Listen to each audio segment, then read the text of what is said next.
Good morning once again. Good morning. Yes. So we are starting. I'm called Daniel Opio. I head the marketing and business development function.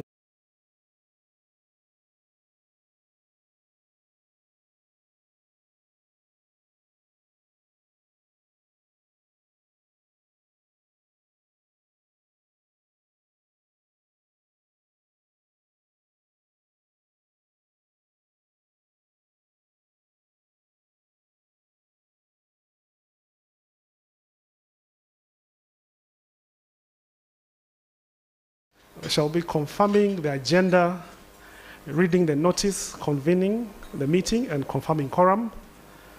We shall review and adopt the minutes from the previous meeting, and then we shall have chairman's speech to the unit holders. As I mentioned earlier on, a detailed financial report was sent to all unit holders, and I hope you've had time to peruse through and go through the financials. Then the next will be presentation from the trustee and custodian to the UGX fund. We shall then also have a small presentation from the trustee and the custodian of the dollar unit trust. The next agenda was supposed to be a speech from the regulator. However, the regulator is just supposed to be present at the annual general meeting, and they are around. Thank you. So they will not be giving any remarks. We shall then have a presentation from the CFO about the financials, and later we shall receive the audited financial statements from the auditors of the fund, that is KPMG. Question and answer session is next, and then we shall be able to transact any other business. Without further ado, let me welcome the service providers chairman, that is Professor Samuel Sejaka, to the podium. Let me welcome managing director, Zach Chisesi, please come forward. Let me welcome our CFO, John Goloba. Please come and take your seats. And then the Chief Investment Officer, Kevin Lugomvu, please come forward. The trustees, that is Standard Chartered Bank. Representatives, that is Roslyn Ochola, please come before. Let me also welcome KCB. And lastly, the lawyers to the fund, Kasidi Biarhanga, please take a seat.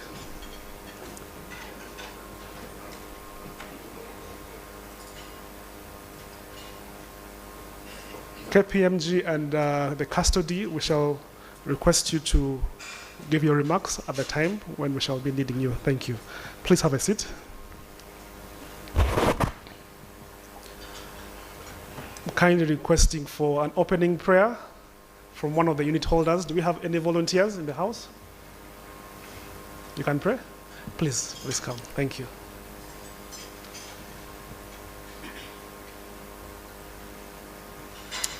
Good morning, everyone. My name is Naomi, and let's humble ourselves and pray.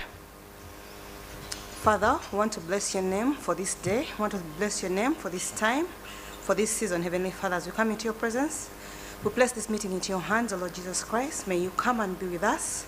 May our moderators speak from you, O Lord Jesus Christ. And may whatever they present be worthy of your praise, Lord Jesus Christ. We thank you, we glorify your name, and we dedicate this meeting into your hands. In Jesus' name we prayed and believed. Amen. Thank you, Naomi. At this juncture, let me hand over the meeting to the chair. Thank you.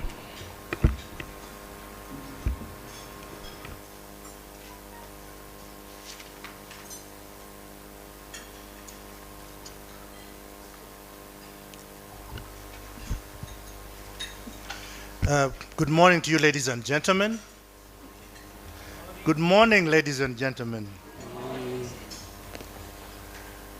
You are all most welcome.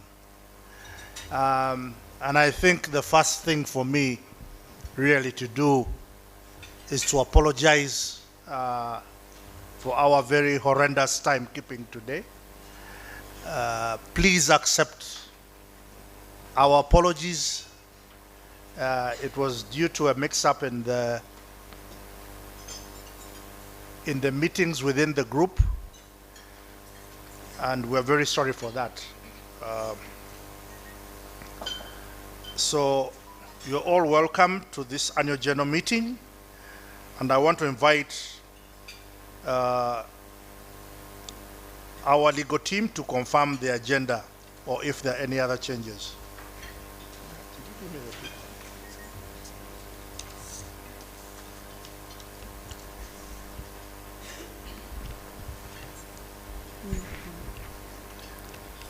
Can we confirm the agenda?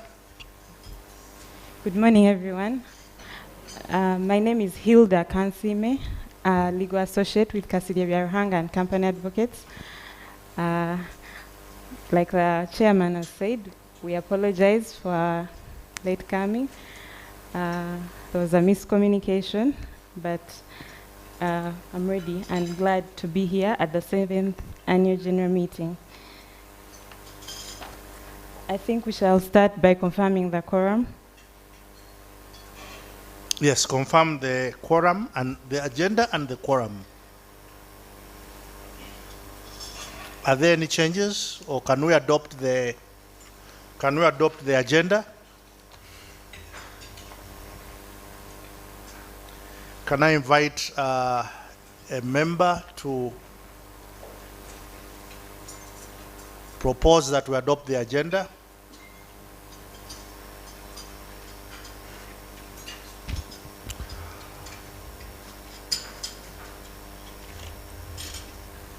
Where is the microphone?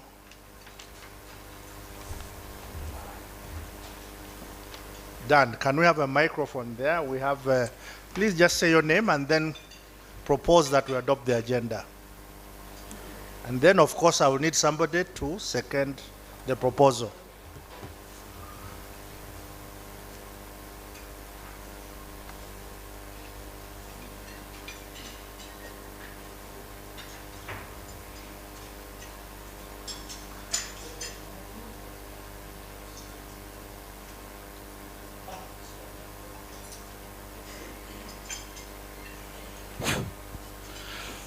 Top of the morning, everyone. Andrew Baguma, a client and a financial advisor. I propose that we adopt the agenda this morning. Thank you very much, Andrew. There was a lady next to you who was going to second that. Thank you so much. Good morning, ladies and gentlemen. I'm called Rosalind Achola. I work with the Minister of Health. I second the agenda. Thank you very much. So the agenda has been adopted. I will now move to the minutes of the previous meeting. Dear members, the minutes of the previous meeting have been circulated, and I am going to assume they have been read by you. I now propose that we adopt the minutes of the last meeting. Can I have a member?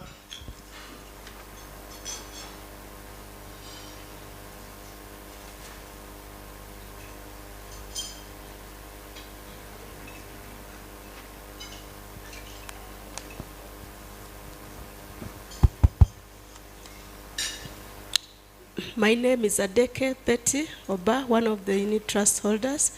I propose that we adopt the minutes of the previous meeting. Thank you very much. The minutes, not the agenda, the minutes. Now we are on the minutes, right? Yes. May I have somebody seconding her proposal? Stuart Mugabe, the client. I second that we confirm the minutes. Thank you. Okay, thank you very much. So we will move to agenda item number 5, which is my remarks to you. Dear unit trust holders, I am pleased to welcome you to another annual general meeting for Old Mutual Investment Group, Uganda's unit trust holders. As I already said, please accept our apologies for being late. I hope we are not late when we are paying your requests. Your ongoing partnership with us helps us work towards lifting every Ugandan out of financial uncertainty, aiming for financial wellness, prosperity, and social transformation. We value your continued participation in this savings and investment scheme, which contributes to Uganda's national development. Not only does it contribute to national development, but it actually shows that Ugandans are beginning to have a higher sense of financial literacy and saving in a more varied classes of assets. Looking back at 2023, Uganda's economy performed well with growth in key sectors like agriculture, industry, tourism, and services. I think I really need to mention for you as savers and investors that the areas of agriculture, especially coffee, avocado, macadamia, and cashew nuts are areas that should interest you because you also do have land where you can invest in these kinds of things for more incomes. But I think agriculture and tourism are beginning to do exceptionally very well. This growth was supported by an expanding export base and stable financial markets due to the central bank's policies. And I think here what really concerns us is the stability of the shilling, which we have been experiencing. As far back as 2019, we had forecast that the shilling would go beyond the 4,000 mark. But the central bank has done a sterling job and maintained the value of the currency, which is good for savers.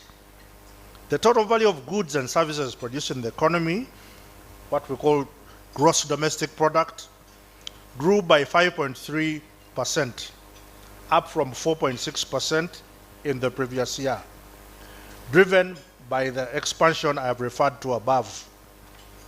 I think in the local, in the central region, a lot of this investment has been termed a mwanyi terimba, and you should take note of that wherever you come from. Coffee can grow in most parts of this country, so can all the other crops I've referred to. There was a general decrease in the prices of goods and services, that is inflation, in the year that has ended, 2023, with inflation down to 2.6% compared to 9.5% at the start of the year. However, core inflation remained high due to potential weather-related disruptions and increasing consumer demand, which put upward pressure on prices. But I think this was countermanded by the stability of the shilling, which only lost 2.36% of its value against the dollar during the year, closing the year at 3,780. Since then, I think the shilling has gained value, and that makes imports more expensive, but that is good for exporters. Given these economic conditions, our investment strategy as your fund manager focused on government securities, which offered better yields than other assets and provided strong returns for our unit trust holders. The Umbrella Trust Fund returned 11.76%. The Money Market Fund returned 11.62%, and the balance fund returned 11.03%, while the dollar unit trust, which we introduced last year, provided a return of 5.48% for the year. Apart from these funds and the introduction of the dollar unit trust, Old Mutual has been considering the idea of alternative investments, and this is something that we will see as a growth area in 2024.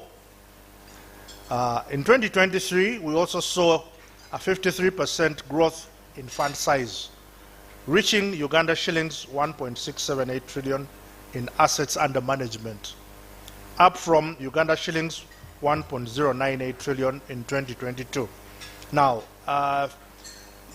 people have been saying that Ugandans do not save. The savings that our members made in 2023 are a testament to the growing culture of saving. And I think we need to clap for ourselves. The Umbrella Trust Fund led this growth at 53%.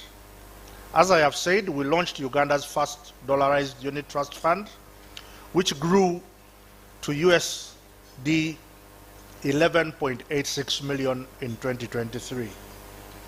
So Ugandans continue to save, and I think one thing you can say for the way monetary policy is working in this country is that Uganda is one of the few African countries with a liberalized exchange rate regime where you can walk into any bank and get any amount of dollars that you want.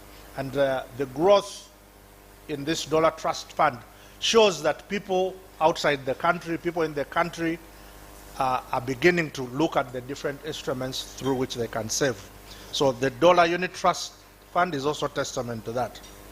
The balance fund grew by 20%, while the money market fund decreased by 25%.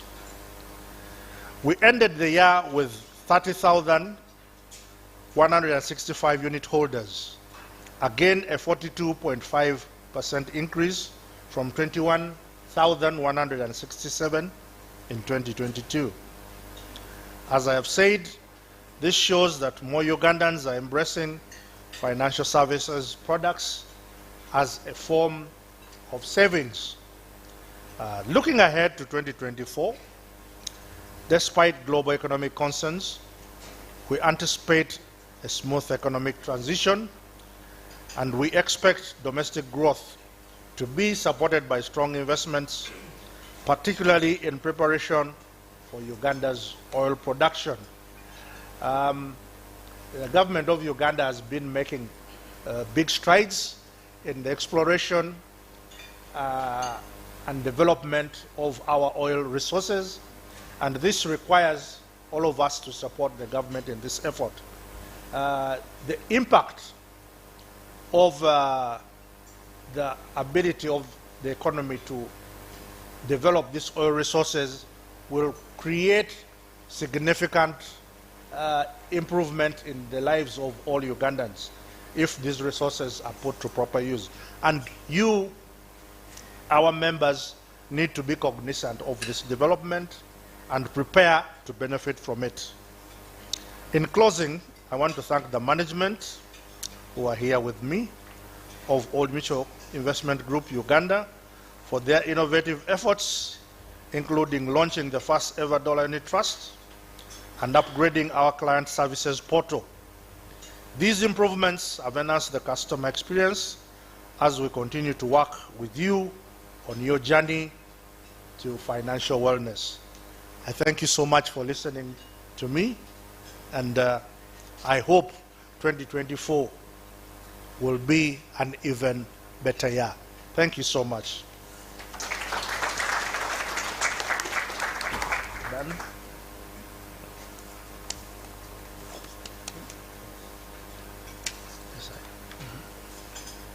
Okay, thank you very much. Yes, there will be a session for questions and answer. But now let's first get through the business. So the next item on our agenda is the presentation from the trustee and custodians for the Uganda Shilling Funds.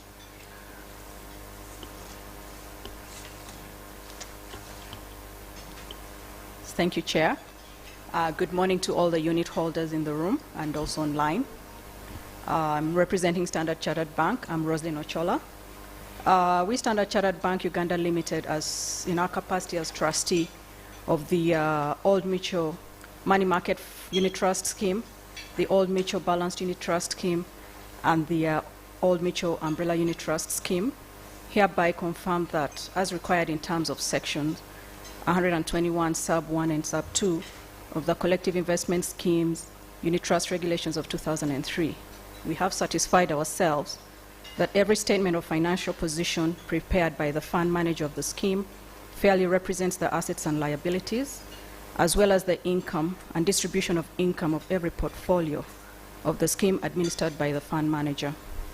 To the best of our knowledge, Old Mutual Investment Group Uganda Limited, the fund manager, has managed the scheme in accordance with the limitations imposed on the investment and borrowing powers of the manager and trustee by the Capital Markets Authority Act and Collective Investment Schemes Unit Trust Regulations of 2003, the prospectus, and the trust deed. Thank you very much. That was Standard Chartered Bank, and we do thank you for doing a wonderful job. Next on our agenda is a presentation from the trustee and custodian for the dollar fund. The trustee for the the trustee for the dollar fund is KCB, and the custodian is Stanbic Bank. So are they represented here? Please, over to you. Introduce yourselves and thank make you, your Chair. statement. Thank you, Chair. Good morning, unit holders. I am Patrick Sewanyana, and I serve at KCB Bank Uganda Limited, the trustee for the Dollar Unit Trust Fund. Chair, with your permission, allow me pass on this short message to the unit holders, specifically to those of the Dollar Unit Trust Fund, this being their very first AGM. On behalf of KCB Bank Uganda Limited, the trustee, I'd like to extend our warmest congratulations and on the successful holding of the Dollar Unit Trust Fund. This milestone marks a significant achievement for the fund, reflecting the dedication and hard work of the Old Mutual Investment Group team. We are proud to be associated with this innovative vehicle, and as trustee, we pledge and promise to ensure that we continue to play our role as mandated by the Capital Markets Authority regulations. Chair, I'll now read out our report.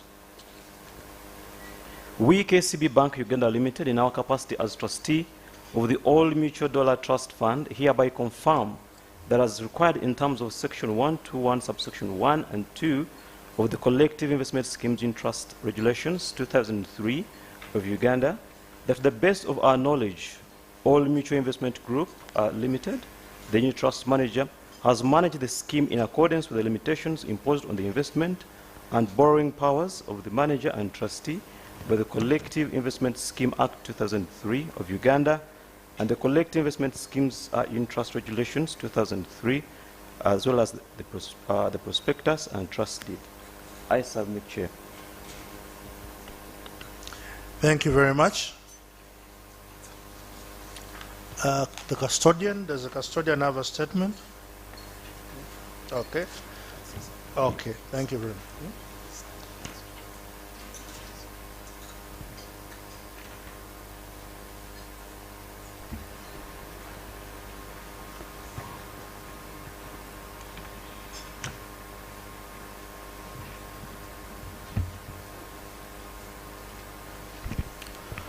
Good morning, all. Good morning. Dear unit holders, in accordance with the Collective Investment Scheme Unit Trust Regulations 2003 of Uganda, and the custody agreement between the trustees of Old Mutual Investment Group Dollar Unit Trust and Stanbic Bank Uganda Limited.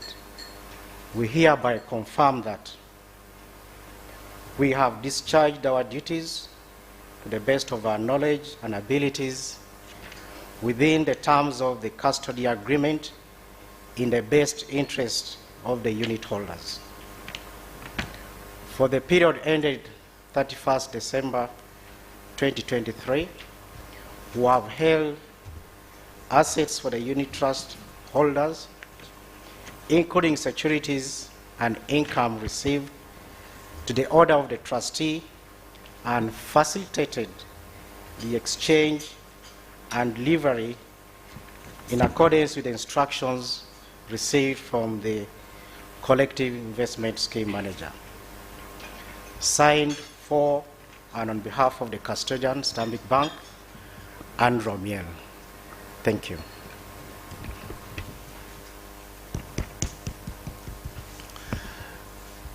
Thank you very much, Andrew. Agenda item number 8 was supposed to be a speech from the regulator.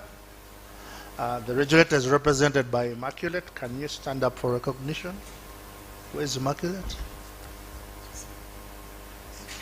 You said you don't want to speak, but you are around. You can just wave to the members.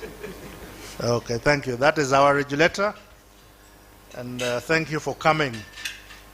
Okay, next, I'm going to invite the CFO to present the 2023 financials. Mr. John Golova, where are you? Okay, over to you. Thank you, Chair. Good morning, unit holders. It's good to see you guys here. The numbers are more than last year, and slowly we know we are going to keep inviting you, and so that you interact with us more often, actually. Yeah. So let me quickly. Okay. Thanks. I hope I'm audible. Well, audible now. Thanks. Let me quickly just take you through how 2023 was across all the 4 funds that we currently manage under Old Mutual. And I believe all of you received the financials. We did share the highlights and how we did perform across. So I'm going to just keep it more on that high level, or highlighting just the outliers that we had in 2023. But in general, just like Chair highlighted, we did perform above the benchmark across all our unit trust funds. I think that's really a very significant step in the right direction, having all the 4 funds actually performing above the benchmark, with mostly the dollar fund that we had just launched about 3 months, but it also actually significantly performed above the benchmark. Also maybe in general, just to add on what the Chair highlighted, is that it's more than visible of late that Ugandans are actually picking up a lot of attention when it comes to saving, planning for the future, and then generational wealth. And at Old Mutual, that's what we're about. And for so many people who are here and those who are on call right now, we are really excited that you're part of this journey, because we intend to change the story of this country as Old Mutual when it comes to saving generational wealth, because that hasn't been the case. So looking at the funds, I'm going to speak into our biggest fund, the umbrella, that contributed the biggest percentage of that growth that Chair actually was highlighting, and how much you guys actually contributed. So what we have noticed is that in the unit trust space, thank you. What we have noticed in the current unit trust space is that every Ugandan that we do approach and tell them about the product, their first excitement is about the umbrella. And of course, that goes on to show you the numbers. And what we have experienced is that back in the day, most of the concentration of all the unit holders, or the people who are sending in money, was around Kampala. But with the financial literacy campaigns that we've been doing and big partnerships with all the service providers you've seen, we have actually managed to go up country, and we have picked a lot of money where we are going to schools, churches, we are going to circles, small circles. So even out there, if you have a circle next to you with, your family members, Old Mutual is a place for you. And we believe the umbrella trust actually can be able to sort you, or any of our schemes, even the dollars. Before, we thought Ugandans didn't have as many dollars, but just launching the fund in 3 months, and we picked up about $12 million in just 3 months. So that goes on to tell you that actually people are aware, and we're just waiting for the financial literacy, and we intend to actually keep pushing that so that we have more of you actually on board. So when you look at the growth, I'll start from the point of what you see there, total financial assets, is other assets or your cash that you brought in, including the interest that you've been earning, because I hope you all know you earn on a daily, and that interest actually also makes for you money. So it's real-time money. We saw a huge growth, more than 50% in just 1 year. That's really a lot of money. And as we also plan and look at such projections, then we know the direction that the country is going. And we believe if we keep inviting you and delivering the service that we have committed with the right partners, then even this figure can grow even more in 2024. So that was really a tremendous contribution coming through from our people in the country. And how we have been investing, literally, our concentration continues to be more local, that's within Uganda. And you notice that the biggest chunk of our investments are actually under government securities. When we say government securities, here we are speaking into the bonds, the bills. So we are actually, or you're the people supporting the economy. Because when that money goes to the government securities, Bank of Uganda, then the roads are constructed, then the medical facilities are available. So that's where I've been putting the money. And then, of course, we also do partner with the local institutions, the banks that are within the country, the likes of KCB, Stanbic, and also these people actually hold your money. In return, they give us an interest, they give us a yield or a return. And that's why, so on the Umbrella Trust Fund, we managed to have that about 11.6%, and that's above the benchmark when you compare it to any 1 year liquid investment that we have in the country.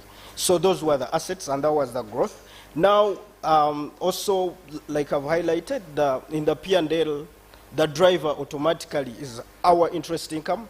And here, of course, the biggest chunk as well comes from the government securities.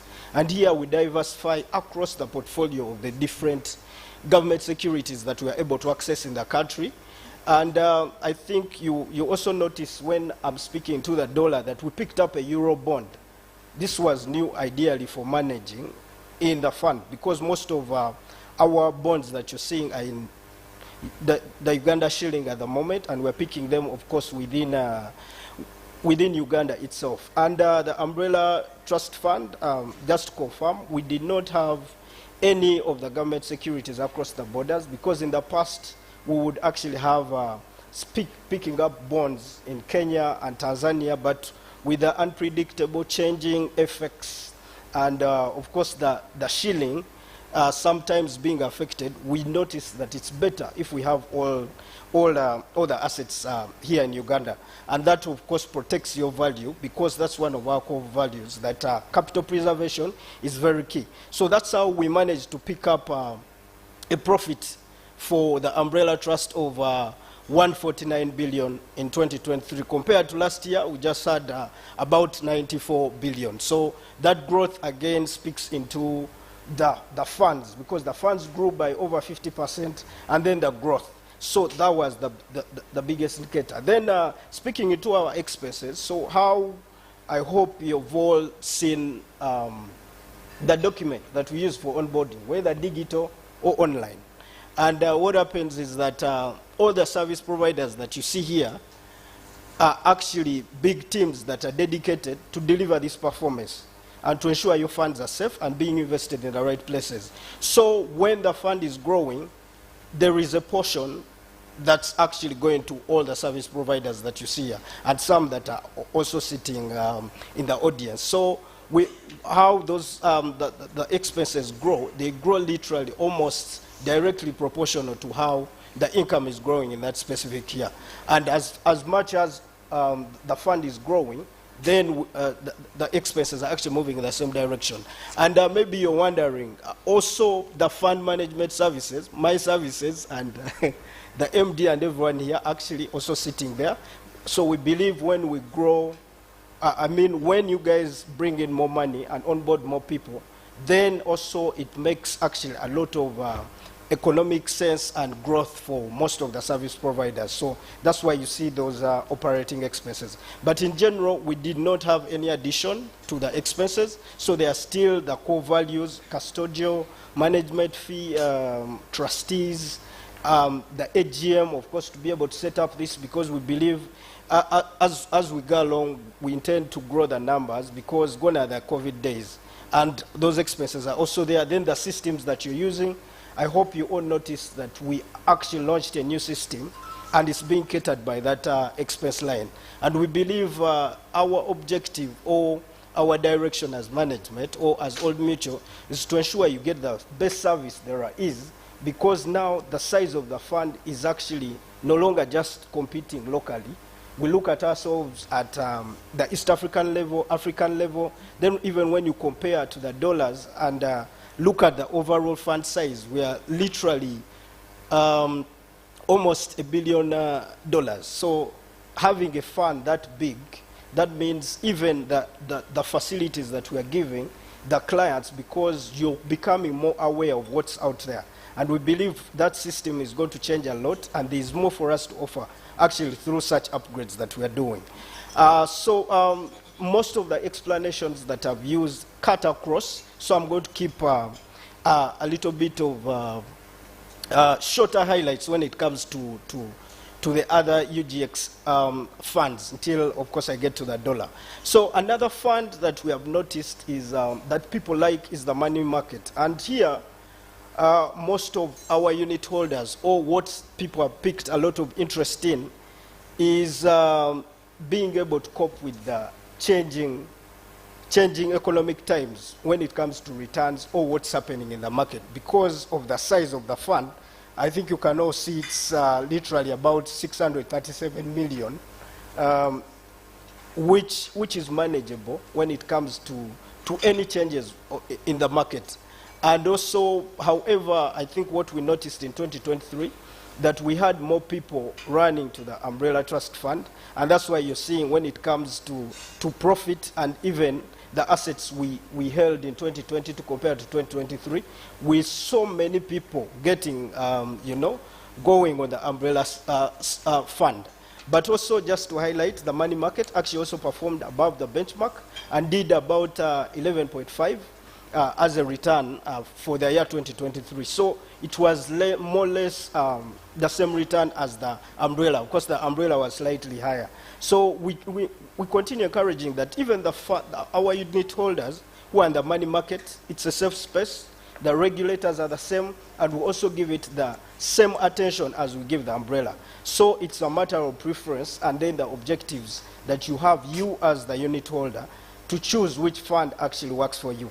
So with, of course, what we noticed is that average, when it comes to the assets that we had 2020 to 2023, actually that dropped. But then we also noticed in the last month of 2023, we had a big chunk of money coming through in the money market. So that's why you see that 2022 you had about 5.2, but we have 6.6. But then when you come to the income, or the interest income, it actually dropped by about 8%. So there are the stories that, and what we have been trying to preach to most of our investors, that you earn on a daily.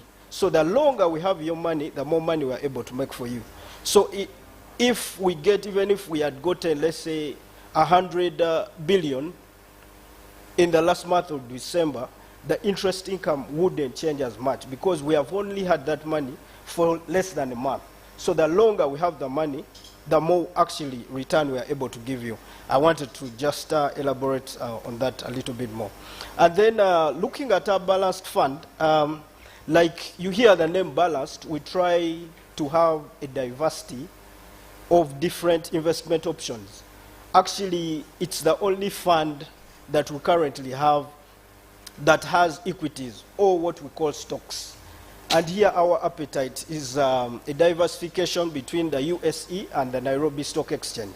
So here exposure is that what we try to tell people in the balanced fund, if you're out there and you're interested in the stocks, but you're not sure about them, but literally you feel you want to participate or you want to have a share of that return, this is the fund that actually caters for that, because we do not only invest in the normal financial institutions and government securities, we go ahead and pick up a few stocks in order to drive the return. So that's why you're seeing it's a whole green dashboard. Performance was great in 2023, and it was more or less growth across all the lines.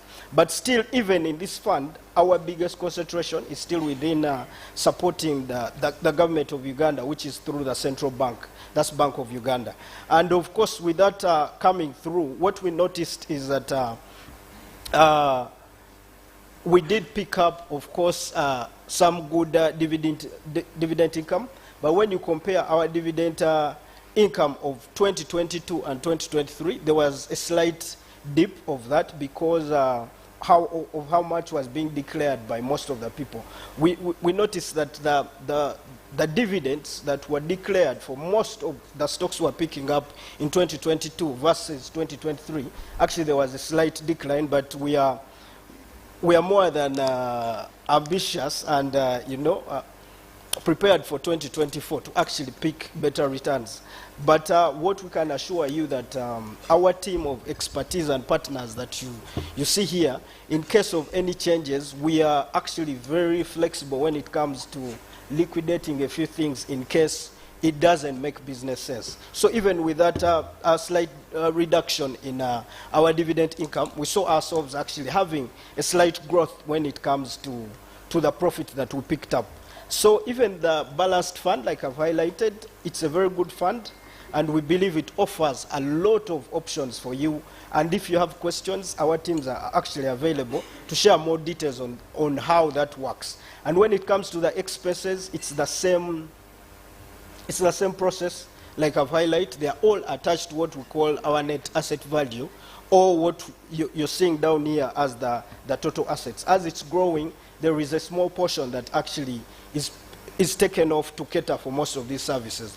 However, also just to highlight, the return that I've been speaking into, also what Chair highlighted, actually is the net return that you get, or the money that you've been able to receive on your respective accounts that you have with Old Mutual.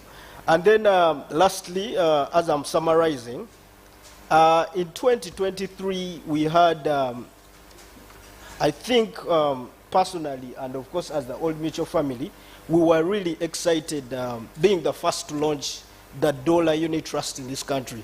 And of course the thought process there was the potential we're seeing in the market, the people that we believe in as a country, and the need actually to have value also coming through for most of the people who are being paid in dollars, who just wanted to invest in dollars, people who travel a lot. I know most times you suffer with exchanging that at the last minute, paying for different facilities across the globe.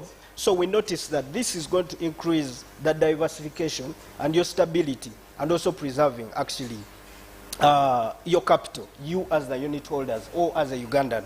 So that's how we went ahead and launched the dollar fund. And all I can say, most times they always say, and the rest is history. Indeed, because in 3 months we had picked up quite a significant figure of 11.8. It was more than we had anticipated. I'll tell you, our anticipation was probably the Ugandans will take time before they adjust, because they are used to their UGX, and bring about $5 to $6 million. But by year end, we're doubling that, and that was really a tremendous growth. So we continue encouraging, if you're earning dollars, you have liabilities in the future that you intend to pay in dollars, you're emusubuzi and you're always going abroad, you know, when you're having the dollars, you stand a higher chance than when you're on the UGX. Please look into the dollar product. It has a lot of offering for you. And here as well, our investments, like I highlighted, the Euro bonds, that's the other change compared to how we have been talking about the government securities. Because I hope we all know in Uganda, all our government securities are in Uganda shillings. And here we needed to diversify and pick up some foreign investments or USD investments. So we still continued, of course, supporting our local banks. And here we are literally doing call deposits, the FDs, to ensure we get your return. And to just highlight also in the 3 months, by the way, these financials are just for 3 months on the dollar, we managed to pick up a profit of 55,000 vis-a-vis income that came through of 141. And we believe we also did share the comparison, of course, in Uganda shillings. I know when you put that into perspective and you are an umbrella trust fund client, of course, umbrella is way bigger, but we know the direction that we are driving the country and most of the unit holders when it comes to the dollar. So all I can say for the dollar, right now the momentum we have picked up and where we are as we speak in this month of September, the growth is tremendous. So we continue encouraging most of the people that the dollar investments are actually visible in this country, and it can be done. Because I will highlight, before we launched the fund, we had a lot of engagements with the regulators, because you know the interest of the regulator is to ensure your funds are safe. So before you launch a product that hasn't been done before in the country, their first concern is, can it be done? Will you pick up the profits? Because we do not intend to devalue you. Let's say you bring 1 million, we give you 800,000. No, that's not the intention or the direction of the fund. And then once we demonstrated that, of course, with that profitability that you're saying, then the dollar fund actually picked up a lot of momentum, and we have seen more people actually coming through from different walks of life coming through and being partners in this very space. So that's how we picked up literally the numbers that you're seeing. And we did share actually a slide showing the different graphs and how that has moved. So that is available in these packs. You can go through. And I know as we interact by the end of the whole AGM, there will be questions, and we're here to address any of the concerns. And then also to highlight is that all the financials were audited by KPMG, who will, I know later on, of course, come and share a few things concerning the financials that I've just highlighted.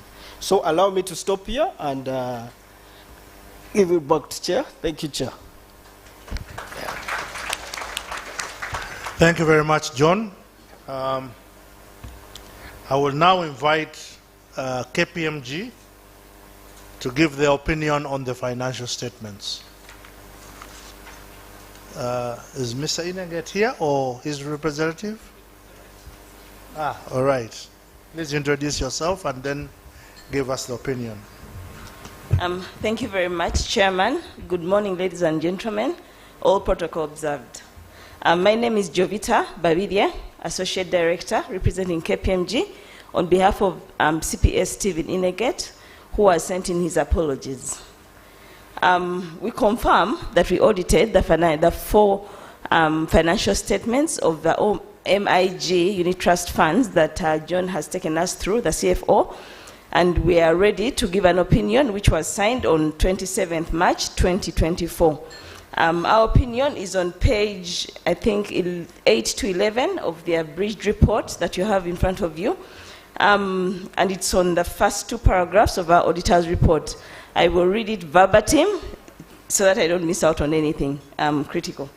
So we have audited the financial statements of the Old Mutual Investment Group unit trust funds, which comprise the statement of financial position as at 31st December 2023, the statement of comprehensive income, the statement of changes in net assets attributable to unit holders, and statement of cash flows for the year then ended. and the notes to the financial statements, including material accounting policies. In our opinion, the accompanying financial statements give a true and fair view of the financial position of the Old Mutual Investment Group Unit Trust funds as of 31st December 2023, and of its financial performance, its cash flows, and its cash flows for the year then ended in accordance with IFRS standards, and the manner required by the Capital Markets Authority Act, and the collective investment schemes financial and accounting regulations. Within the auditor's report, basically what that means is that it's a clean opinion, and we confirm the numbers that the CFO has just taken us through. Within the auditor's report, we also have a basis of our opinion, and confirm that our audit was conducted in accordance with the international standards of auditing. And we also confirm our independence of the OMIG unit trust funds as KPMG. Within the report as well, and based on the guidance issued by the Institute of Certified Public Accountants of Uganda, the unit trust funds are public interest entities and we're required to report on key audit matters. I confirm that we assessed during our audit whether we had key audit matters, and basically these are the matters that, based on our professional judgment, were of most significance during the course of our audit, and significance in terms of the level of effort needed to audit those balances, because of either the balances have a lot of judgment or there's a lot of estimation uncertainty. We confirm that the financial statements that we audited didn't have any key audit matters, and we have nothing to report in that section. The other aspect of our auditor's report is the other information, which basically confirms that we don't issue our opinion on other information. However, we have a responsibility to read that other information in the financial statements and annual report, and that other information is basically information outside the financial statements, the notes, and the auditor's report. And report to the unit holders whether there is anything we've identified that is materially inconsistent with the understanding of the financial statements and understanding of the funds in general, and we confirm that we have nothing to report in that matter. Within the report as well, we have responsibilities of the directors for the financial statements. I won't go through those. And then our responsibilities for the audit of the financial statements. And then lastly, we have a report on other legal and regulatory requirements. We confirm that CMA requires that as auditors, we check out on two specific aspects, and that's whether the funds are kept, the customer funds are managed well, and that there is segregation throughout the year, of duties throughout the year, of the money that is kept within the funds, and whether the funds have maintained systems adequate to identify documents of title or documents evidencing title to securities held in safekeeping for the fund's customers, and we confirm that the funds actually met both those requirements by the CMA. Then the report, as indicated, was signed by CPS Stephen Ineget, practice number P0401, on 27th March 2024. Thank you very much. Thank you very much, Jovita. So you heard from the professionals who keep the records and the auditors who provide assurance. We now move into the next item on our agenda, which is a question and answer session. Now, let me provide some guidance. Kindly, when you get a chance to ask a question, say your name and then ask a question, okay? Ask a question so that we can answer the question. Don't do it the African way. Don't make a speech. Thank you very much. Dan. Thank you so much, Chair. We also have people online. Those online, please post your questions. We have a team that will either be responding to the questions or they'll be getting it off, and we shall be giving it to the management team to respond to the questions. We already have a few questions. Do we have any questions in-house? As we're waiting for questions in-house, we have a few questions that already came in from the online sessions people. The first question is, can we get an app for easier monitoring of the investment? I think this question will be going to the managing director. And why is it taking more than 1 day to redeem funds these days? What is going on? I think also this question will be going to the managing director. What ESG factors should be considered when choosing an investment channel? This question, I think our CIO can handle this. Then we've been hearing about the tax for the last 3 years. In case government decides to tax, how will it affect the portfolio returns? That question can go to our CFO. He'll be able to answer that. Is Old Mutual exploring opportunities for diversification into alternative investment channels? Our CIO, Kevin, I think that can go to you. Then considering the current political situation in Kenya and in the region, the risk of sovereign securities default, how secure are our investment in bonds and treasury securities? Yes, this will go to our CIO, Kevin. Yes. And then the other one is about tax as well. I think we'll lump it up as well. Why are we still required to provide a URA tax? That Zach will be able to respond to that. Yes. For now, let us have management respond to the questions as we wait for questions through the people in-house here. Thank you so much, the team on Zoom and on Teams. We shall still continue getting more questions. Thank you. Management. Yep. Thank you so much, Daniel, Mr. MC. Good morning once again. Chair, the good thing is that much as we started a little bit late, we'll try to be on time. Yeah, so that we can get to our other businesses.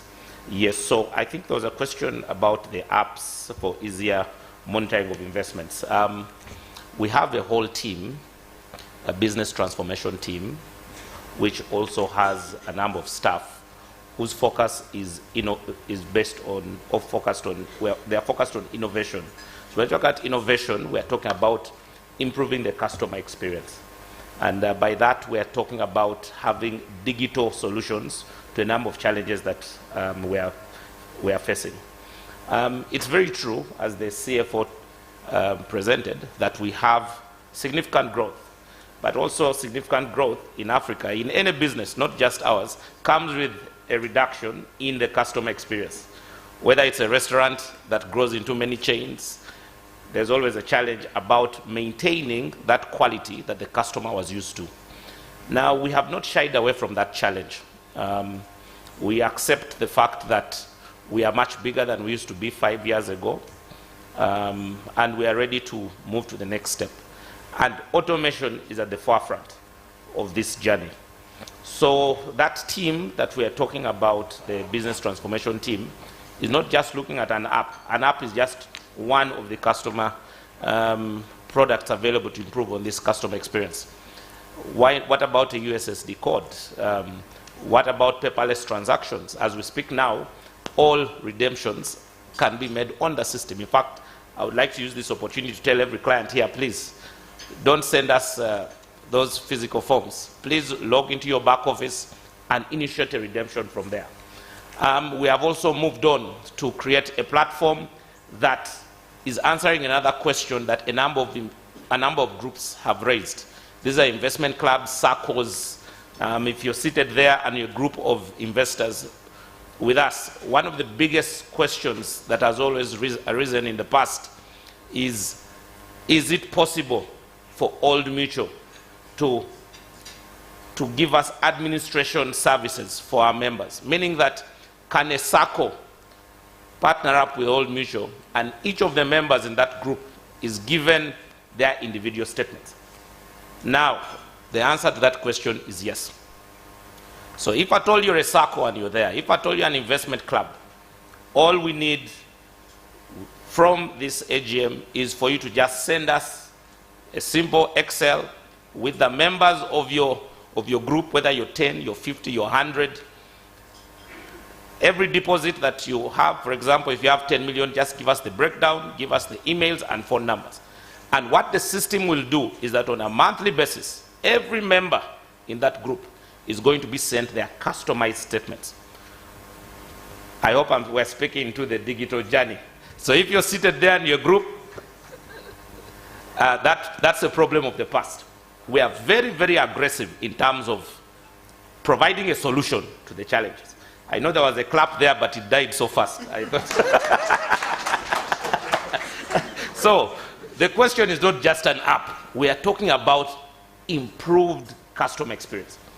If at all you're seated there, kindly use the system, send us redemptions. Kindly do, because we would prefer the mistake is from your side than from our side. You know, there are so many papers. We are trying to eradicate the paper transactions. We want to go paperless, because that's the only way we are going to improve on this seamless experience. Right now, as some of the statistics we are showing, we are almost 50,000 clients. We cannot have the same experience as we did when we had 2,000 in terms of how you interact with us. Please use our new system. And even about the question about the turnaround time for redemptions, this also speaks into the manual processes that a number of clients still try to acquaint themselves with, whether sending a redemption form via email. The emails, we are looking at over 4,000 emails a day. Then actually there are also messages sent on WhatsApps to your investment advisor. These are the things that reduce on the effectiveness of our ability to pay redemptions within 24 hours. Of course, we always communicate a 48-hour window, but one of the reasons why there are delays here is just because of the way in which we get information from our customers. So the best way to sort this out, because we want to make sure that the turnaround time around redemptions is very efficient. Kindly just log into the system, put your redemption. Once it's in the system, you should be able to receive money much faster, because everything is already in the system. So it's very easy for us to process your transactions. Now, of course, there's even the online platform for onboarding. If at all you have friends who you want to get, who want to get into these investments with us, I know there are a lot of papers we love using, but there's also the system, especially if you're an individual. Now, this is a system which is a work in progress, but at least every month we keep getting better and better. So I want to tell you that in terms of our strategy as a company, automation is right there at the top with customer experience. Any issue that you have, within 24 hours, we should be able to sort it out. As long as you call us, we should be able to sort it out. And that is the standard that we want to be held accountable to. So in a nutshell, that's just a little bit from me, but I think I'll hand over to the CIO and CFO, the head of investments and CFO, to continue with the rest of the questions. Thank you.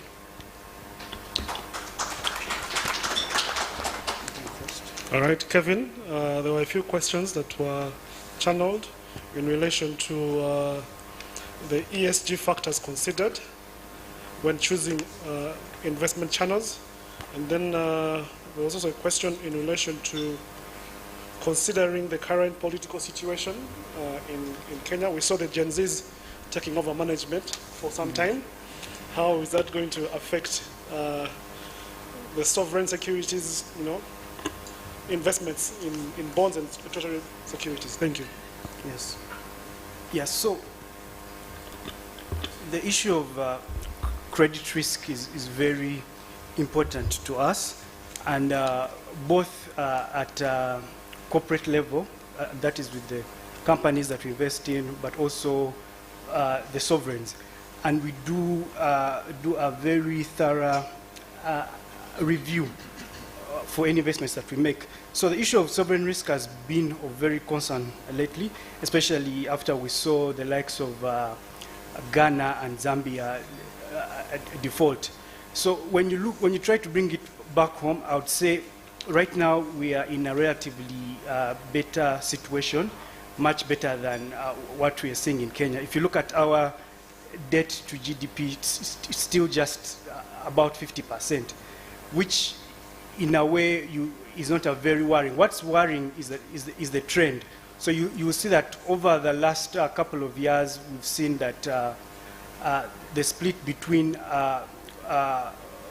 multilateral debt and commercial debt has been increasing, and also the debt to GDP ratio has been increasing. So what's worrying right now is where we'll be in the next couple of years, in the next, let's say, 10 years. So for example, where we are right now is where Kenya was about 15 years back. But the political scene here, I would say the central bank has done quite a number of things. So one, our market has been quite liquid. As Chair had hinted, we have one of the most floating markets. So free exchange market. So even with all these turmoils that we've been seeing over the last couple of years that were as a result of COVID and high inflation, we continue to attract dollars in the market. And the fact that we do not have any Eurobonds. A Eurobond is when you borrow in dollars. And we saw that a lot of countries that had issued Eurobonds had issues, the likes of Nigeria, Ghana, and Zambia. Those are the countries that really suffered. So because of that, our economy hasn't really been strained. So I would think that as far as our investments in the treasuries, I would say right now we are in a relatively good situation. But however, we are very, very, very cautious with regards to sovereign risk. And that's why you see that, as CFO had mentioned, in the previous years, we did have investments in Kenya and Tanzania. But because of the risk that we saw in those areas, we were able to actually exit. With regards to the question on alternative investments, yes, so the issue of alternative investment has become a big deal with regards to most of our investors, both on the retail side, but also at a corporate level. And alternative investments do have a number of benefits, especially with regards to diversification, being able to offer an inflation hedge, and also being able to give a return enhancement over and above the traditional investments in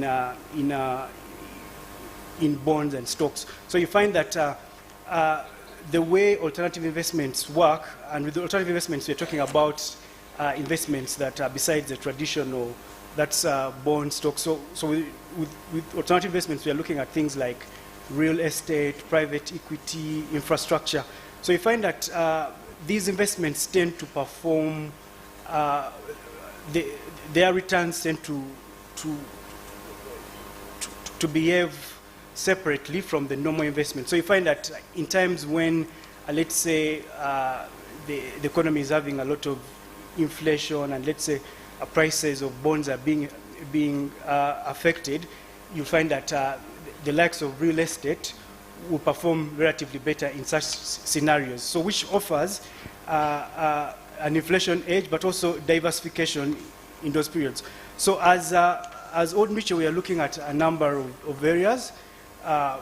One being infrastructure. Right now, we see a lot of infrastructure developments that are happening, especially in the oil sector, energy, Bujagali. So the number of avenues that we are looking at to explore, we are looking at solar, real estate, affordable housing. So right now we are in the initial stages where we are putting in place the funds, looking at the structure, dealing with the governance, and in due time we shall be able to get back to you on these funds. So with ESG, ESG has become a lot of concern with investments these days, and you find that even with the investments that we make, we have to look at a number of these factors: environment, climate change, social factors. What sort of like the labor policies of the business we are going to invest in? Would have to look at the governance of the board, the corporate governance of the individual companies that we look at. So it's a very big concern, and with most of the investments that we make, we have a criteria. So it's not just about return anymore, but however, there's a weighting on ESG. Okay. Yes. All right. Thank you, Kevin. These portfolio managers have a lot of English. They can just confuse you if you're not steady. All I can say is that your money is safe in relation to securities. When we go to alternative investments, there's a plan that is coming. We just be on the lookout. ESG is making considerations when making investments decisions pertaining ESG. Thank you, Kevin. John, the question about tax. How does, All right. Thanks a lot, Daniel. And Kevin has shared, very interesting things. And maybe to just add on the ESG part is that right now we be looking at options and people who are complying with ESG. But with what he has highlighted as alternative investments, actually we are going to be directly involved. When you look at the environment, he has highlighted, I think you had solar, so we shall be doing these things ourselves, other than, investing in just the companies that are running with the ESG. So it is an exciting journey, of course. Just wanted to add that. Now, I know right now there is this looming question of tax, right? And we have literally received a lot of these engagements, questions, and clients wondering where we stand when it comes to the tax. But the update I can give you as of right now, first of all, it's not only an Old Mutual thing, it's a whole Uganda thing. And the approach here we have adopted is we didn't go and confront or start the discussions as just Old Mutual. Of course, being market leaders with over 70% market share, it's our responsibility to take lead. And of course, we didn't shy away from that responsibility, and we have been engaging the right stakeholders. So at the moment, the approach we have taken is an industry approach as the whole collective investment scheme industry of Uganda. And of course, we have picked up the concerns and sat on the table with the regulator, who is, of course, Uganda Revenue Authority. But just to highlight is that even the regulator is under the Ministry of Finance. And then to put it into perspective is that the budget, there's already a provision of schemes like collective investment schemes, and then the country's ambitions towards saving in the country. So we're using that approach and ensuring that what we are offering aligns to that goal, which is bigger than the institutions just broken down, because the ministry looks at the whole country. And all I can say right now, they are listening, and we have been having the discussions. And what's happening is that even the regulator is actually at the forefront of this, because all the concerns of the people saving and the people who are just hearing about the unit trust, this was a bit of a concern, and many of them, of course, were wondering how we are going to deal with it. So all I can say at the moment, the engagements are happening, and the pain points have been highlighted, and then we have showed them the projection of the growth, that when you compare, you also the growth in the umbrella trust, that had such a vehicle not been available, all that money wouldn't be available. And literally, when you look at the cycle of this money when it comes in the unit trust, you also where the biggest chunk of that was going back to the government to set up facilities for the same people. So it's that kind of thought process that we've been running with different stakeholders, regulators, and of course the Ministry of Finance to ensure we reach an agreeable stance that benefits both ends without, suffocating the other. So how would that impact? Let's say if we woke up and the taxman decided that there is tax. I'm sure most people are wondering, what happens to our money? So first of all, the indications and the angle that URA has come out at, or what we have interpreted, is that their concern is on the interest. And most of you who have diversified in other investments know when you hold money in the bank on an FD, you literally, there's a deduction that goes off to the taxman. But of course, not on the principal. It goes on the interest that you're earning, right? And that cuts across also the government securities. So our task as the fund manager, of course, if that day is to come, one, we need to, our strategy and concentration is around, of course, ensuring that the return is still competitive. Because that's your biggest concern. Even if today we woke up and we're like, the tax has come to life, but I'm still giving you the 11.6% that you've been earning today, I'm guessing you'll be very happy and willingly give me your money. So that's the task that we are having, of course, working with Kevin here, to ensure that there are already solutions, even if the option was to come, so that the value is protected. Because for us, end of the day, what we are looking at is how you benefit, and you actually deciding that even the next day when you get some money, your first option or thought process is actually the unit trust.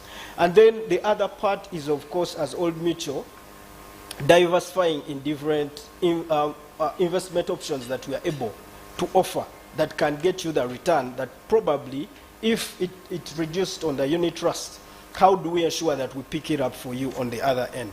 And we have so many offerings that we are preparing, or we are ensuring that they actually come through on market in case we would go to that side of the story.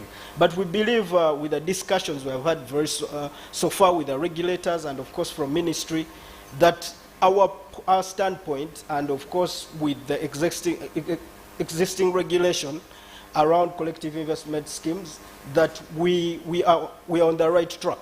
And good enough, they are actually listening. I believe all of you, even when July and the new tax was coming through, you didn't see anything around that, because it's a matter that's being discussed and being tabled at all those different levels. But as Old Mutual, what we are committed to is to ensure that even with the changing variables or circumstances in the market, that the client interest actually becomes key. And for people who are thinking about their money, even the interest of the regulator isn't you had earned money, but trying to reduce on the return you're getting. But I believe if we are competitive and we're able to stand up and deliver that value to you, then you'll be more than happy to actually have those funds invested. But we shall continue communicating and updating how those engagements are actually happening, because even now they are still ongoing, to find middle ground and to ensure there is, of course, value on both ends when it comes to the growth of the economy. Based on our strategy, there's what they call the 2040 strategy of the country, and then, of course, the returns of you, the savers, and the unit holders. So, Daniel, that's the update around that when it comes to tax. Thank you so much. Jesus. Let's give John a hand, please. Thank you. Thank you, John. I believe in Old Mutual. I believe in the industry. I believe we shall not have that tax in any near future. Thank you. And any other questions in-house here? Yes. Please mention your name and the question. Good morning, everyone, members. My name is Thomas Wanzala. I'm a member. I have one question and two observations. Can you hear him? I have one question and two observations. You have to start again. What was your name, sir? Thank you, Chairman. My name is Thomas Wanzala. Okay. I'm a member. My question is around expenses in the dollar unit trust. They look like they are over 50% of the initial investment. So I just wanted some explanation around that. Then the observations I have is that for transfers to the unit trust, we only see MTN. I wonder whether the unit trust can consider Airtel as well, because some of the members have Airtel lines.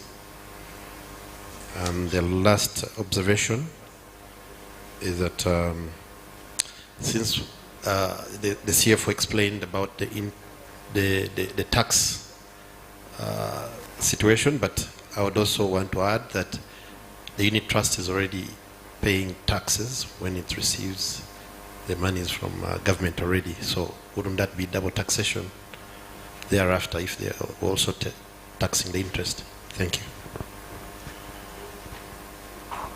Thank you. Any other question in-house? Yes.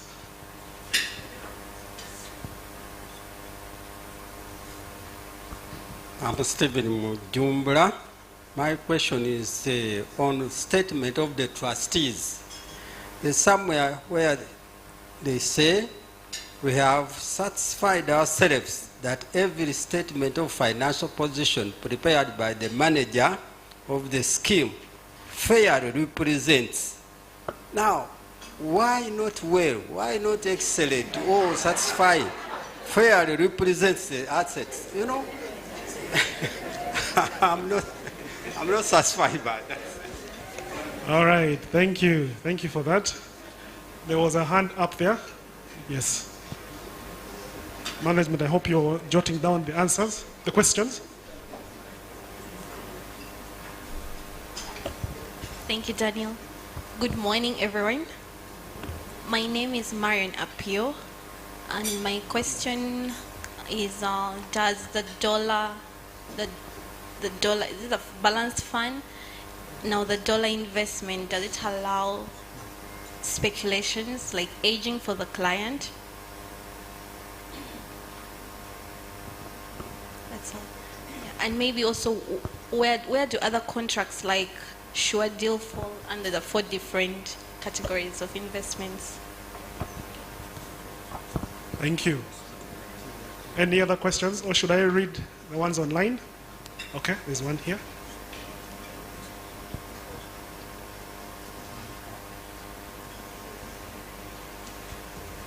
Thank you. Thank you, Chairman. My name is Jane Gatare. Some time back this year, I watched a former minister on TV, and she was talking about financial institutions. And she mentioned that those investing money with financial institutions, we risk because when the institution gets problems, we shall only be paid 10 million as the maximum. I think it was about deposit protection or something like that. Can somebody assure us that that's not true? All right. Thank you. Let me add more questions that are coming from online. There's a question from Harriet Akello. She's saying, why are the full accounts, including notes thereto, not available to unit holders? What is presented is an extract which does not include the notes to the accounts. I think that will go to John, the CFO. Then please explain the performance of the balance fund. This is the fund with the highest risk exposure, yet in the last 10 years, it has hardly ever produced a return, even matching treasury bills. Right? That will go to you, John, as well. CIO, sorry, that's CIO. Yes. Explain the current liabilities in the balance sheet. Does the fund have debt on its books? What is the source of the debt? And is this consistent with the regulations and Trustee? This question is from John Habyarimana. Yes. Then the second question was from Harriet Tumusime. Yeah. I think we can have those questions right now. Thank you. Okay. I think I can start with the question on the balance fund. So the balance fund, remember, it's a fund that allows allocation to equity investments. So if you look back, let's say about 2 years back, about 3 to 2 years back, you'll find that at some point, the balance fund had over a 10% allocation to equities. But over the last 2 years, we actually reduced our equity allocation to below 5%. Now, equities have not been performing well over the last couple of years. Whether Kenya or Uganda, if you've just invested equities in the last 5 years, you will actually be in negative. Now, we took a decision to exit most of our equity holdings, both in Kenya, and also reduced our holdings in Uganda about 2 years back. And because of that, we didn't suffer the losses that we should have suffered if we had kept those equities. That's why you find that the return for the balance fund has actually been positive, and it has been double digit. If we had actually kept that allocation in equities, we would have been under, because the Kenyan market has been down, the Ugandan market has also not been performing well. So you find that because there's been a very low investments in equities, the fund has been, the return has been more or less what you're getting in the money market and umbrella, above 11. Yes. I think I need to educate the people who asked that question a bit. When you are investing in these funds, members, you need to think about your own cash requirements. I think that's very important for you to decide whether you're putting your money in the umbrella fund or the balance fund or the money market fund. This thing about equities may be a bit misleading. For instance, let us just use the local market, okay? And you look at 2 shares. You look at Umeme and you look at Stanbic, isn't it? If you look about 2 years ago, okay, Umeme was about 200 shillings, isn't it? So in 2 years, it has grown 200%, isn't it? So the loss that maybe somebody would have made for a short while is now covered by that 200%. So when you're talking about equities, always remember, it is not timing the market. It is time in the market. Does that make sense? You have to be patient to invest in equities. In the long term, investing in equities is always a winner. The problem is when we're investing, you always expect that each year is the same. It cannot be the what? The same. So have conversations when you're going to invest with your relationship manager, your investment advisor. So then you will understand, why are these shares falling? Why are these shares rising? Look at Stanbic. I think again 2 years ago, it was about 29 shillings. Now if you look at it, it is 40 shillings, isn't it? So don't come after the fact and say, I wish I had done this 2 years ago, because you can't do it now. You have to say, I am going to be patient, isn't it? I am going to be patient. Just yesterday, if you look in the international markets, the markets lost about, I think, $1 trillion US dollars. One of the companies there is called NVIDIA. It lost about 279 billion in one day, isn't it? But I think on on August 28th, they had announced more than expected results. So they had made a lot of money. So sometimes what you see in the market is perceptions, is feelings, isn't it? It does not reflect the fundamentals about these companies. So the problem we are getting with some of the investors getting jittery is when there's a small bump, they want to run, isn't it? Please always remember, when it comes to equities, if you have invested in equities in a company and the fundamentals are right, that company is making money, be patient.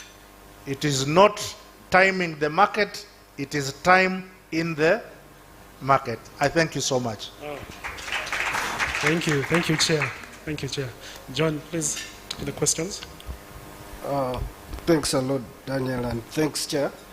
I'll just speak into a little bit. I saw something on debts, some expenses, then a little bit of double taxation. I'll start with the expenses. So when it comes to how we do our expenses, they are attached to the fund size.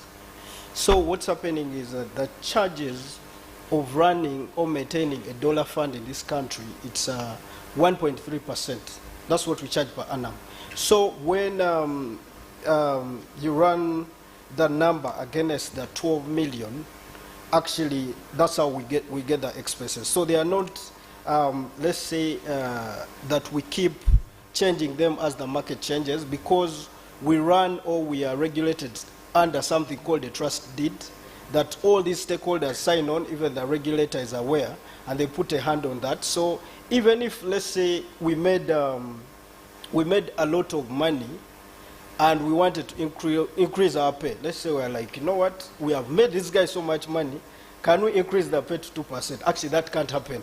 But also when times change, and for example, I'll use the dollar, probably why you're seeing that the expenses, when you compare them to the income, that they look low, it's because of the return on the dollar. The dollar is returning 5%. I hope you saw the average return. So probably if you compare that to a return that you're seeing on the umbrella, you might see a mismatch, right? Because, of course, the income, when you compare 11 to 5, but I'm not saying entirely that the EGX is higher than the USD. But I hope you've got the explanation. Yeah? And then looking at the debt, the person who highlighted about debt, please note, and I want to say this out loud, we do not have any debt. And we are not allowed to pick up any debt whatsoever. So what you're seeing as liabilities are the fund management fees, what you see as the custodial fees, the auditing fees, that hadn't yet been disbursed by the year end, because you know we pay most all these service providers at the year end. So when you're closing December, there is that provision of December that you haven't disbursed that actually goes out in Jan. So that's what you see as the liabilities to the fund. But we do not have any debt, and the regulator is here, so I had to announce that very clearly. We do not have any debt. And another concern was around double taxation. So I like how you highlighted the double taxation bit, and it's one of the points we are discussing, that even people who are here, some of you are saving with us for money that's coming off a salary. And we all know by the time that money comes to your pocket, there is something called as pay as you earn, right? So they have taken off a tax that when you go on this other side, you're like, it's the same money. I've been paid here, moved it here, now you're asking for it. It's those conversations that happen. However, on the part of government securities, we are exempted and we get 100% of that return. But there have been discussions and thought process of that element of double taxations. And when we were submitting the paper, there was also something to just elaborate on that. We were like, these people who are saving the money, they're being paid the salary. And we're paying a big chunk of that pay as you earn. Why are you asking for money on this other side? Please elaborate the value addition that you're giving to the unit holder or to the Ugandan who has an 8 to 5 job. So those are some of the submissions, and that's why I highlighted on that round table. Regulator, of course, has their point of view. The market has a point of view, and all of it is under the ministry. And we're trying to consolidate to ensure we come to common ground. Thank you. Yeah. Thank you so much, Mr. CFO. Can we give CFO a huge round of applause? Thank you so much. I think we're reaching the tail end, but I'll just say a few things. There was a question about Airtel. If we have MTN, why is it that Airtel has an issue? And I think we're talking, I mean, how come we have not yet partnered up with them? And this is just an operational issue. It's about how the deposits come on our side. You see, when we work with MTN, they're able to split the ownership of all those deposits. We are still in engagements with Airtel because the money comes as a lump sum. So imagine you have 100 million that has been sent to us and we don't know who the depositors are. It's a big challenge. But also some kind of satisfaction that I would like to bring to all the members there, because for us we always think about ways to move forward, and that's why we have a whole business transformation team. We're asking ourselves, how can we also be able to get clients to make deposits from their back office? So those are the conversations we're having, because if Thomas, you can log into your back office and that back office is linked to your Airtel money or MTN, we'll be able to credit your account. So those are conversations we are having on a strategic level. And that's why if there's a team that we really push seriously, it's the business transformation team. So those are ways we can get solutions. And also some kind of, some more information I would also like to give the members, because there are times when your accounts may not be credited, not because we haven't seen the money, but it's because we don't know who the owner is. So what happens is that the investments team will always invest that money irrespective of who the owner is. But now, 2 weeks later, when you call, or 1 week later, and you inquire why your account has not been credited, once you show us the proof of transfer, we're able to credit your account with the interest that that deposit made from that day we received the money. So there's no loss. The reasons why some accounts are not credited is just because we do not know who the owner is. But there's no loss. Once we discover who the owner is, we're able to credit clients' accounts with all the accrued interest. So that is just some point, that's just some information that we'd like to give. Now, Jen was talking about risk. That is a very big challenge in Uganda. Financial institutions, of course, the minister had her reasons why she said this, but I think she was speaking basing on the experiences a number of Ugandans have had. There are financial institutions that are regulated, and there are financial institutions that are not regulated. The challenge is the financial institutions that are not regulated. You know, they come, they talk to a number of Ugandans, and what they always promise is a return which is really high. We're talking about Ponzi schemes and things like that. And months later, when the regulator comes in to distance themselves from these companies, the company has closed and run away with the client's money. So my advice to every client is, please invest your money where there is a regulator. That is my advice, because it's very easy to give money focusing just on return. But what about the risk concept? Who is there to support your needs? Who is there to represent you? Who is there to put pressure on the service providers like us? It is a regulator. And that's why we always talk about the CMA, for example, because there is a thought process in which we are tasked to explain as to how we invest our clients' money.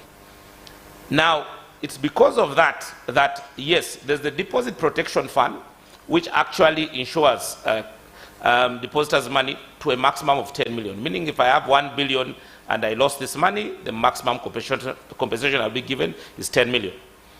Because over 90% of depositors are within the 10 million and below bracket. So that's the reason why, Jen, in terms of our financial literacy, which we're always doing, we're saying that it's very important for you to also question the reputation of the company that you're investing with. It's very important, because Old Mutual has so much to lose. Because yes, we are market leaders in asset management, but we're also market leaders in insurance. So even if there was a loss in insurance, it affects the credibility of asset management as well.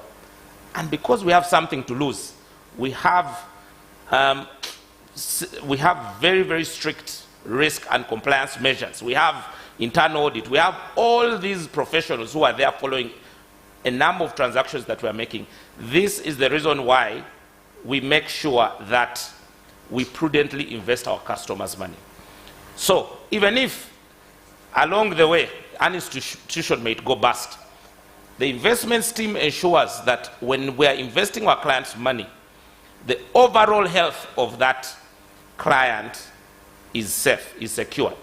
Meaning that even if there's a loss in the market, in an overall or portfolio-wide basis, are our clients getting a return on their investment that's above inflation? Those are the questions we ask ourselves. Because at the end of the day, we cannot allow an investment to affect the health of the total investment portfolio. We make sure we diversify our investments across banks, so that we do thorough research on which bank we should give your money. We look at the capital adequacy ratios. We look at the quality of the assets. We look at the management reports. We look at, we look at sensitivity to market changes. We do a thorough analysis so that wherever we invest our clients' money, irrespective of what happens in the market, the client's money is secure and it is adding value for the future. So that is just something that I wanted to explain, so that, Jen, we don't just look at DPF as the only safety net. No, you should invest with a company that has a lot to lose. And Old Mutual, we have been in the market since 1845. You see, so hundreds of years, 179 years and still counting.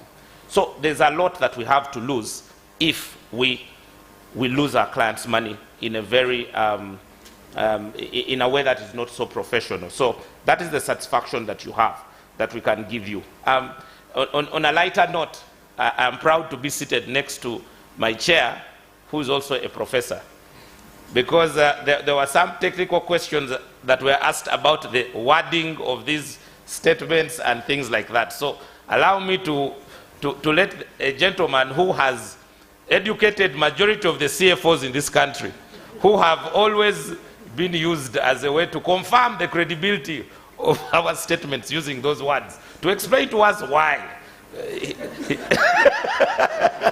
why this language is tolerated. So, Professor, I think we have moved the chair hat and we're saying, Professor, kindly educate us. Thank you. Oh, I don't know why you want to catch me off guard. That question came from Mwami Dumba. Where is it there? Yes, this is a question you always get asked in an audit class. But the compilation of figures that are shown in the financial statements are based on actual balances which you get from the banks and from estimates, isn't it? Okay?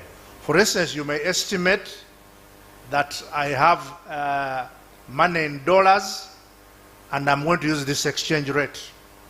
So later on, somebody comes to provide assurance. That is what Jovita has been saying. Jovita comes to provide assurance on the numbers after we have prepared them. And in those numbers, you have issues of accruals, i.e., there was some money you were supposed to pay, but it wasn't paid at the time it was due. I think you also have these own things in your own private homes, isn't it?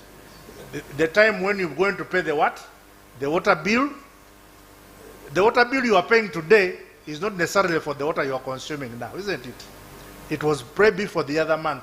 So at the time we prepare and at the time when the auditor comes, there is a lag time, is a difference in timing, isn't it? So the auditor then says, if you this one is for 31st December and I am auditing it on 3rd March, what is my interest here? My interest is, one, the level of materiality. Can these numbers be relied on? So based on that difference, the auditor then says, actually, this thing fairly present. Does that help, Mohamed Dumba? Okay? The only, actually, there's a joke we make, but it's not a joke. It is true in life. The only things that are certain in life are taxes and death. So that is why when the auditor comes after some time, they have estimates, they have actual figures, and they look at all of them, and they say, do these figures, when you put all of them together, do they fairly present the truth? Okay? So the auditor keeps that 1% and says, I cannot be certain to 100%, but I am 99% certain that these things fairly present. I hope that helps you. All right. Okay. Thank you. Thank you very Chair. much. Thank you, Yes, Chair. Jen, the other one I think was on the deposit protection. You have been given a very fair answer. But why did the government come with the 10 million? It is really a question of what is in the economy. Like, let me give you an example of NSSF. You hear a lot of people making money about NSSF. More than 90% of the people who have served in NSSF have more than what? More than 10 million in that. So this is a moving average that is actually even reflective of the level of saving in the economy. That's why we're saying, how can we improve the level of savings? But this is an international problem world over that. If you don't have a good regulator, like we have in terms of the central bank, you're always going to have these kinds of situations. So how do you ensure against them?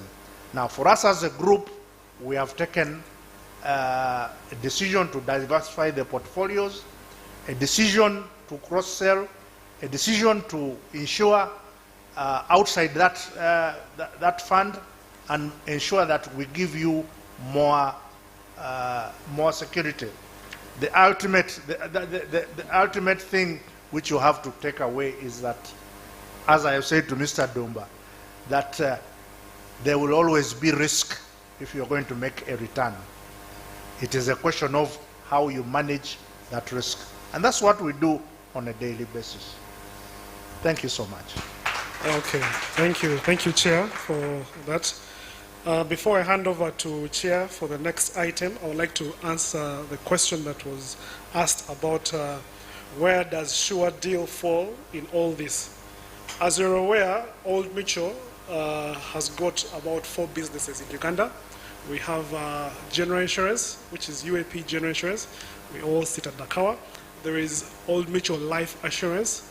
There is Old Mutual Investment Group, which is where we are right now, and properties.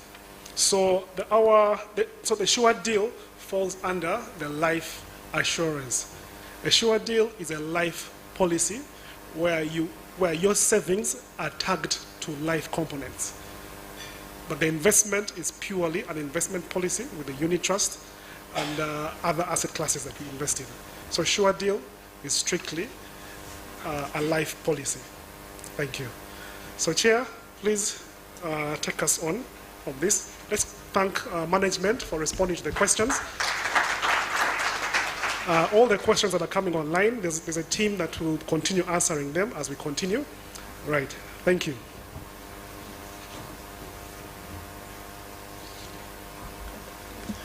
Mwami Goloba, there was a question we didn't answer about what we have given here as extracts. The accounts are on the website, okay? So you can download them as a PDF and you'll get the full notes.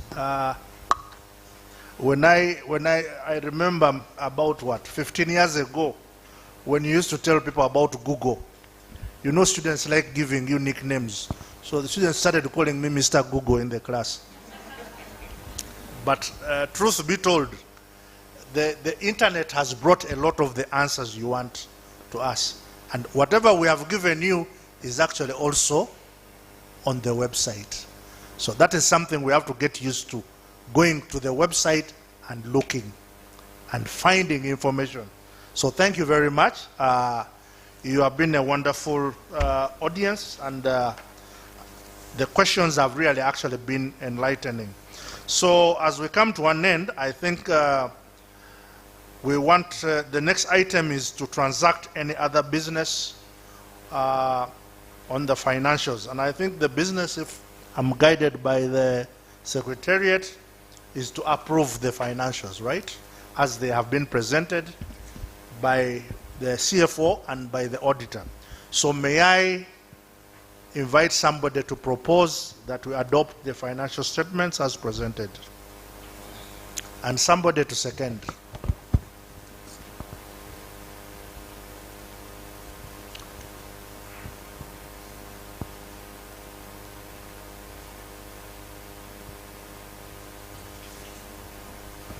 Hello, everyone. I'm Martha L. I propose that we adopt the financials this afternoon. Somebody to second.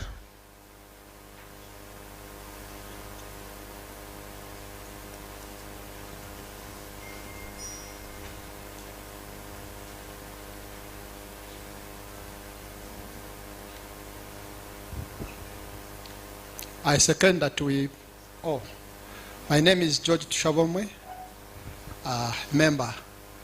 I second that we adopt the financials as read to us this afternoon. Okay, thank you very much. Okay, so members, we have come to the end of our business, and the last item is for me to give a vote of thanks. First of all, I want to thank you. Again, as I said at the beginning, we had a very poor start.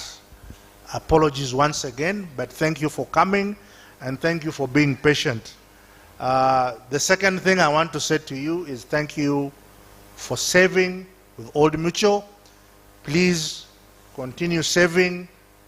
I think there are how many commandments? 10 commandments? Yes, there's an 11th commandment, and it is about compound interest. Okay, what does it say? That compound interest is the most what? Is the most powerful force in the world. Those who understand it, earn it. Those who don't understand it, pay it. So can you be among those who understand it and you earn it? So keep on saving. And as you're saving, ladies and gentlemen, a lot of us are in a hurry to harvest. So people are saving for 1 month, 3 months. The more you keep your money saved is the more you earn, isn't it? And for us, one of the things we are going to, incentives, I don't know, I was not given permission to say this, but I think we have approved it, is we are going to provide additional incentives for keeping your savings. For instance, we are looking at providing insurance for you as a saver, medical insurance, for example, for you as a saver, depending on how long you keep your money. But the truth be told, people are keeping their money for a month and they say, I'm a unit trust holder. So the trouble we have is you put your money today, tomorrow we have to give it to you. You are not making money, okay? Remember what I said, it is not time in the market, it is time in the what? Even with your savings, if you decide to save, try and keep your money there for a while so that you see the benefits. For instance, let us just look at the dollar investment. It is returning about 5.48. So if you've kept your money there, let us say you kept like $10,000 from when it started up to now. Do the maths. You probably got about $700, $800. And that is a very good saving. So the whole idea about saving is patience. So that is what I want you to take away from today's meeting. Then lastly, I want to thank management. You can see we have a new CEO here, managing director. Zach, taken over from Simon Mwebaze, who was running for 12 years. So, Zach, we wish you all the best. Thank you for taking over the team seamlessly. And when you hear Zach talk, you know that there's going to be change. He's hungry for success and is driving this team. So, Zach and your team, thank you so much for a sterling job that you're doing. Our service providers, thank you so much. This has been a wonderful occasion. And with those very many words, I would like to adjourn this meeting. God bless you as you go home, and please, all the best. Thank you so much. Thank you so much, Chair, for this, for taking us through this annual general meeting. Unit holders, I would like to thank you all for tuning in, those online and those who have come present. Thank you so much. As management, we have a few gifts that you'll be able to get as you head out. Just mention your client number and you'll get something. For those online, please, I hope you registered for this meeting. We shall be sending out communication to all clients that registered and on when to come and get your gifts, most likely next week. Without further ado, thank you everyone for this engagement and see you next year.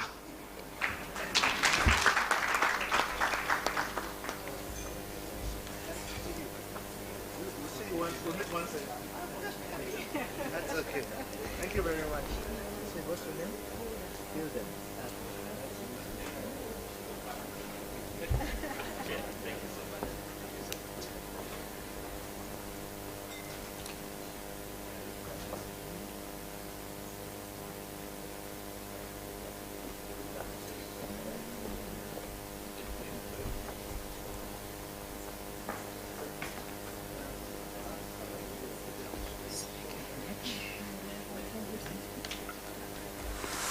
Ever wondered about our dollar unit trust fund?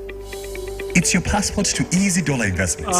You and like-minded people put your money together, and experts invest it wisely on your behalf. Let's just come back for a picture moment, please. Competitive interest rates, service providers, professional management, advice from industry giants, and chair. Let's just come back for a picture moment. Thank you. To join, you will need a minimum of $1,000. But before you jump in, here is some advice. Figure out why you're investing. Consider your risk appetite and consider how long you want to invest for. Your returns depend on how the financial markets perform and the amount you've invested. Talk to one of our investment advisors to get started or visit www.uapoldmutual.co.ug for more information.